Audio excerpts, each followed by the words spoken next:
We are a molecular breeding company or a genomics company, and what we do is we look at the DNA sequence of plants, and within that sequence we can find genetic markers. These are just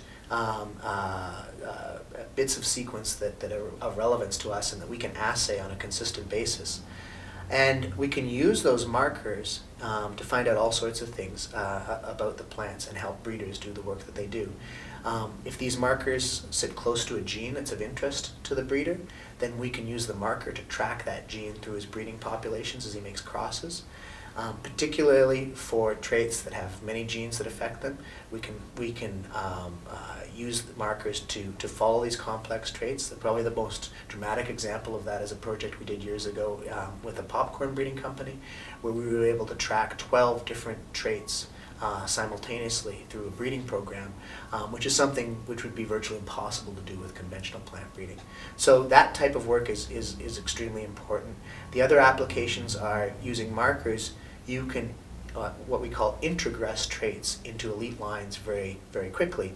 So if you have a gene for disease resistance, but it happens to be in a wild type plant that has no economic value, you can make a cross between that plant and a commercial plant.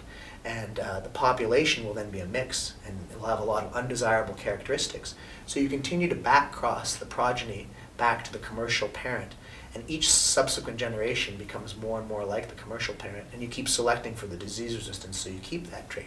That's a tool that's been used in breeding for years. It's called back crossing. We can use markers to accelerate that process dramatically by basically analyzing the progeny of each generation and comparing the similarity of the progeny to the recurrent parent, to the commercial parent. And instead of taking 4 to 6 generations of back crossing, we can do it in 2 generations. So you can save 1 to 2 years of breeding essentially, which is a tremendous value to the breeder. And finally, once you actually release these varieties on the market, our technology can protect them. So if someone tries to infringe on your variety, we can fingerprint those lines to make sure that someone isn't taking your material. It also allows us to help you with quality control.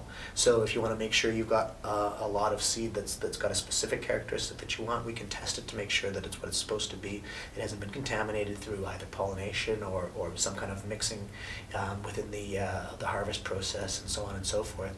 And as varieties become more and more specialized, this type of identity preservation becomes more and more of an issue, and genetic markers can help with that process as well. So those are the main applications of molecular breeding technology.